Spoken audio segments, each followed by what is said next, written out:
Ambuye tidza pamaso panu popitiliza kukupemphani pakuti ndinu Mulungu wathu. Tikuyamikani chifukwa cha mphatso ya dziko labwino limene munatipatsa, komanso tikuyamikani mmawa uno koposa chifukwa cha atsogoleri wathu amene alipo mpano, President wathu wokondedwa Dr. Makathe Chakwera, komanso achiwiri wawo Dr. Saulos Chilima, komanso nduna zimene zilipo mpano. Tikuyamikani Ambuye kuti ndinu munatipatsa dziko limeneli, ndipo tikuyamikaninso chifukwa cha masomphenya a John Chilembwe amene anali nawo masomphenya ataona anthu akuda anzake ali kuzunzidwa, kuti inu munampatsa masomphenya owapatsa umunthu, owapatsa ulemu, kuti nawonso ali nako kuthekera kodzilamulira wokha.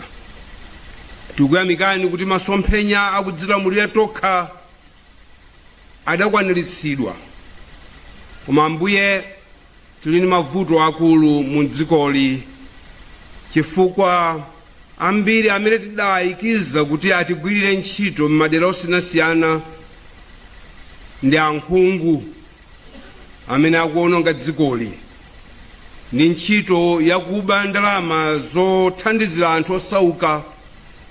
Ndipo tikupempha Ambuye kuti mzimu umenewu muchotse pakati pathu, kuti kapena atu Malawi nkukhala wopambana pa zinthu zabwino, pakali pano tikupambana pa zinthu zoyipa zokhazokha. Katangale number 1, kusauka number 1. Ambuye timvereni chisoni, mudalenga dziko la Malawi osati dzafe chonchi ayi. Amalawi ambiri akusauka kupita kumayiko akunja, kumakafaso kumene nkumazuza, nkumalolerabe kupita kumeneko chifukwa chakuti ku dziko la kwawo kulibe chochita. Ambuye tithandizeni kuti Mulungu mukhale nafe, mutithandize, konzani dziko lathu. Aliyense amene opatsidwa ntchito m'Malawi adziwe kuti akuyigwira ntchitoyo m'malo mwa agogo osauka amene amuna awo adamwalira kalikali. Ambiri ayiwonso akungophedwa kumaganizira ndi amfiti. Ambuye dziko lino lavuta, tithandizeni litukuke.